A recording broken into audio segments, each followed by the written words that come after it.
bironta davlatga borsak, bizni do'ppimizni kiyib, millicha chiqib, bizlarni ashulalarimizni aytsa xursand bo'lamiz, to'g'rimi? Hurmat.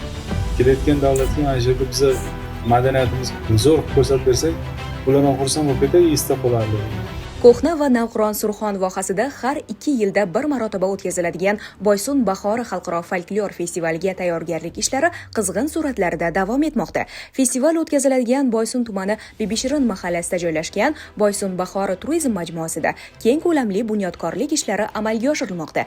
Hududda shahar va tumanlar hamda tegishli boshqarmalarga ajratilgan pavilyonlarda har bir hududning o'ziga xos qadriyatlari, milliy an'analari va tashrif qog'oziga aylangan manzillarini aks ettiruvchi dekoratsiyalar yaratilmoqda. Surxondaryo viloyati hokimi Ulug'bek Qosimov majmuaga tashrif buyurib, amalga oshirilayotgan ishlar bilan tanishdi. Eng katta tandir yasalyapti xudo xohlasa.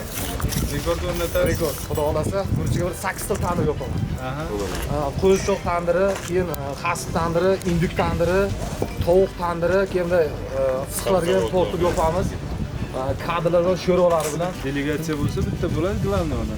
Shunga atalgan birinchi shu davlat chiqish kerak. Boysunda ansambl yo'q. Mana shu yerga nimaga konsert qilmaysizlar har doim? Regularniy shanba bozor kuni masalan mana shu yerda konsert bo'lishini bilsa butun viloyat keladi.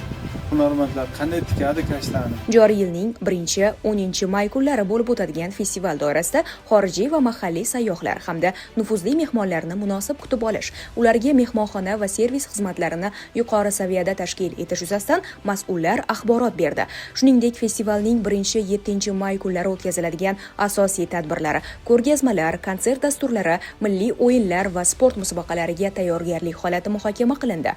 8-10 may kunlari esa Boysunning diqqatga sazovor joylari, muqaddas qadamjoylari hamda ekoturizm manzillariga sayohatlar tashkil etish bo'yicha puxta tayyorgarlik ko'rish zarurligi ta'kidlandi. Har bir pavilyonda ishlarni yanada jadallashtirish, festivalning xalqaro ahamiyatini inobatga olgan holda bir necha xorijiy tillarda kitoblar va axborot materiallari tayyorlash, ularni xorijiy ommaviy axborot vositalarida keng yoritish hamda folklor san'atining insoniyat sivilizatsiyasi tarixidagi o'rnini targ'ib qilish bo'yicha aniq vazifalar belgilab berildi.